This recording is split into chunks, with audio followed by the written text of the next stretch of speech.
You're listening to HowStreet.com radio, available online at TalkDigitalNetwork.com. Welcome to HowStreet.com radio, the online source for market opinions. Here is Jim Goddard. My guest is Mike Shedlock, editor of Mish's Global Economic Trend Analysis. Welcome to the show, Mike. Pleasure to be back on. How bad are things in Greece? It seems like people are bailing out along with their money at a record pace. Well, another $5 billion flew out of Greek banks in April. We won't get the May numbers until something like June 10th, but I think in the last week alone, another $2 billion flew out the doors.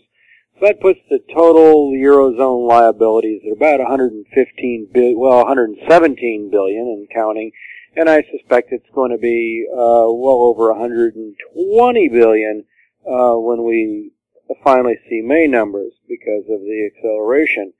So Greek citizens are concerned. They're pulling their money out of Greek banks, which is exactly what I tell them they need to do, because there's a high likelihood now of a default coupled with capital controls.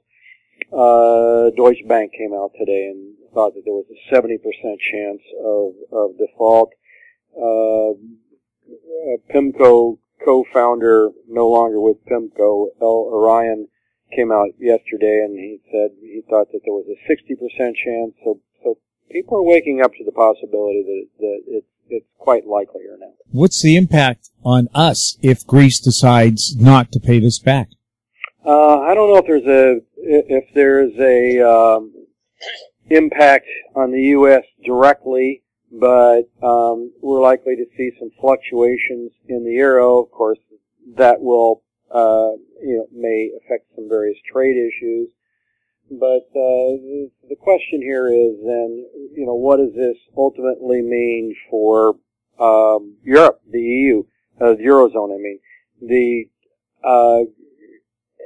Germany and the IMF and everyone seems to think that they've got everything well under control here.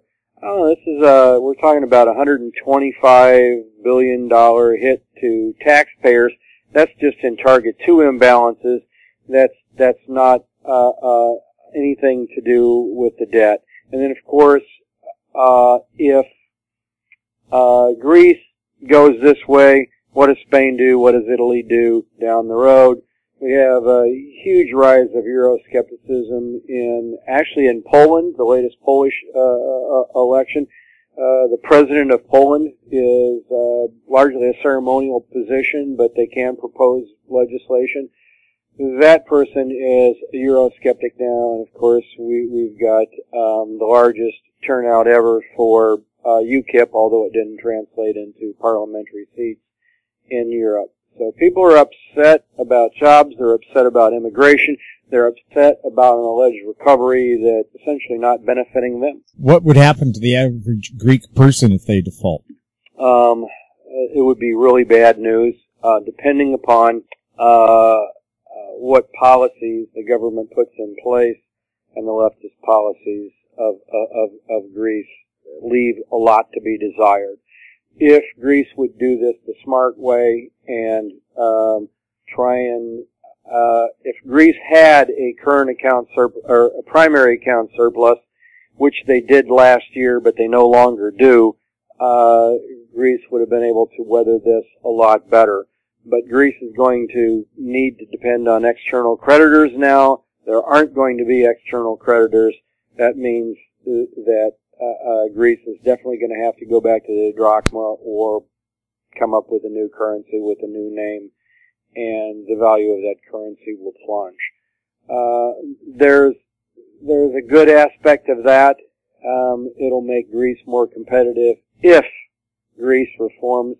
The problem here is Greece has shown no incentive to do the right kinds of reform. Instead, they still want to rely on an overly bloated public service sector, and so Greece will be in serious trouble. And it's a sad state of affairs because they have a chance to do things right. I just don't think they're going to. Now, of course, if they continue to have serious government cutbacks, we'll see more riots and so on. But can that change anything? Yeah, that's the problem for Greece. These people felt like they've given enough, they've done enough, and we're seeing the same thing in Spain. In the latest regional elections in Spain, in spite of the fact that Spain is now growing at the fastest rate in Europe, people are still unhappy in Spain, and they voted out the largest political party in both Madrid and Barcelona. Why? Because they have 22% unemployment rate, youth unemployment rate still around 50%.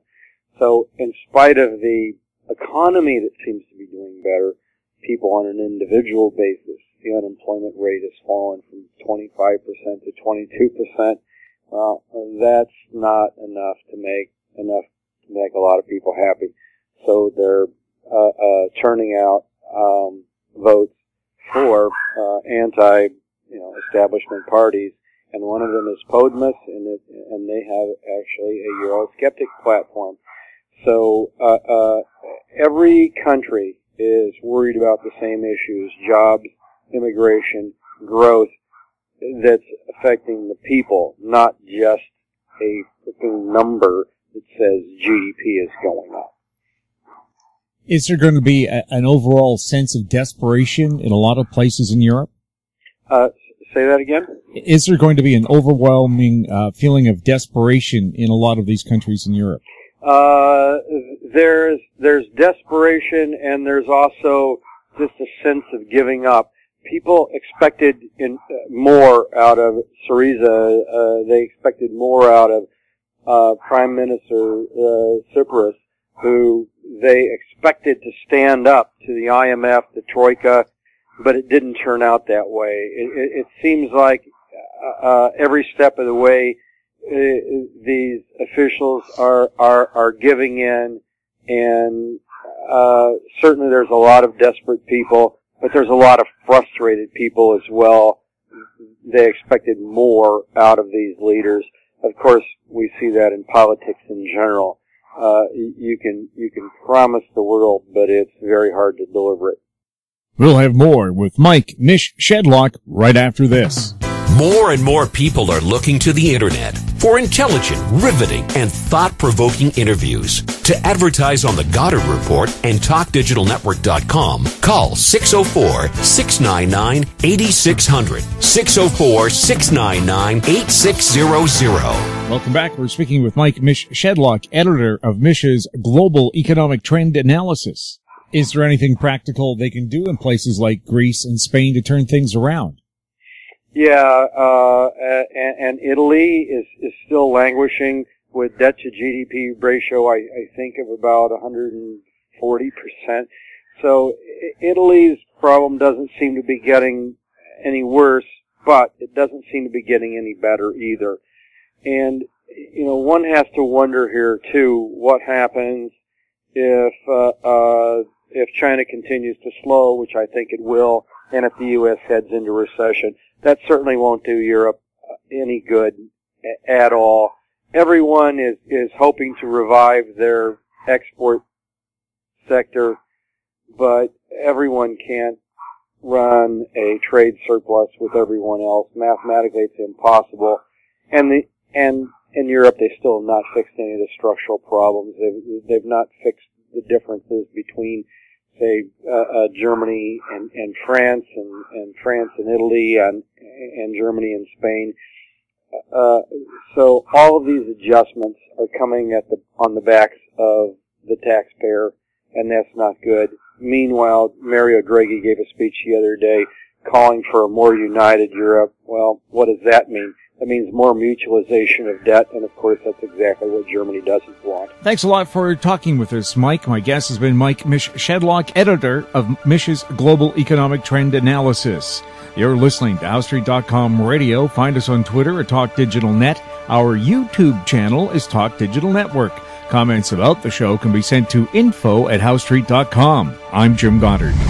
Comments made on HowStreet.com radio are an expression of opinion only and should not be construed in any matter whatsoever as recommendations to buy or sell any financial instrument at any time.